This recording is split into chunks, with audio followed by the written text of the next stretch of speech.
கல்வியை போற்று பாடல் பாடலாமா? அருளை பெருக்கி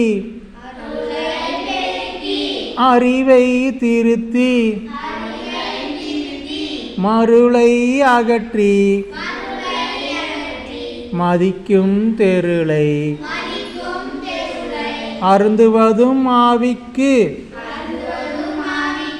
அருந்துணையாய் இன்பம் பொருந்துவதும் கல்வி என்றே போற்று பொருத்துவதும் கல்வி என்றே போற்று.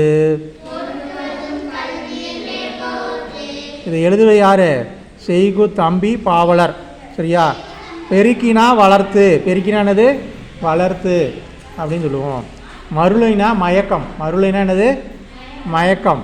தெருளைனா தெளிவு, அருந்துவது தருவது. அப்புறம் அடுத்து என்ன? திருத்தினா சீராக்கி, திருத்தினா என்னது?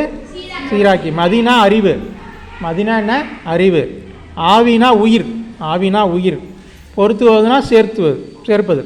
அப்போ என்ன சொல்கிறாங்க? அருளினை வளர்த்து அறிவை சீராக்கி மயக்கத்தினை அகற்றி அறிவுக்கு என்ன கொடுக்குறோம்? சீராக்கணும். அறிவை என்னது? தெளிவு பெறுறோம். தெளிவு தந்து உயிருக்கு அரிய துணையாய் இன்பம் சேர்ப்பது கல்வியே ஆகும். எனவே என்ன பண்ணோம்? அதை போற்றி கற்க வேண்டும், போற்றி கற்க வேண்டும் அப்படின்னு சொல்லியிருக்காங்க. இதை நீயே மனப்பாட பாடல், இது என்னது? மனப்பாட பாடல். உன்னோட மனப்பாட பாடத்தில் இதில் 4 லைன் படிக்கிறது ரொம்ப எளிமையாக இருக்கும். திரும்ப திரும்ப படித்து பாருங்கள். கல்வி எவ்வளோ முக்கியமானதுன்னு. அதே இதுதான் ஔவையாரும் பாடியிருக்கார். மன்னனும் ஆசர கற்றேனும் சீர்தூக்கின் மன்னனின் கற்றோன் சிறப்புடையன் மன்னர்க்கு தன் தேசமெல்லாம் சிறப்பில்லை கற்றோருக்கு சென்ற இடமெல்லாம் சிறப்பு, கற்றோருக்கு சென்ற இடமெல்லாம் சிறப்பு. இது எழுதின ஔவையார். மன்னனையும் கல்வி கற்றவனையும் ஒப்பிட்டு பார்க்கும்போது, சீர்தூக்கினா ஒப்பிட்டு பார்க்குறது, அதில் யார் சிறந்தவன் அப்படின்னா கல்வி கற்றவன். அவன் தான் என்னது? சிறப்பானவன். மன்னன் அந்த ஊருக்கு மட்டும்தான், அந்த ஏரியாவுக்கு மட்டும்தான் கிங்கு. ஆனால் கல்வி கற்றவன் நாட்டுக்கு உலகத்துக்கு கிங்கு அப்படின்னு சொல்கிறாங்க.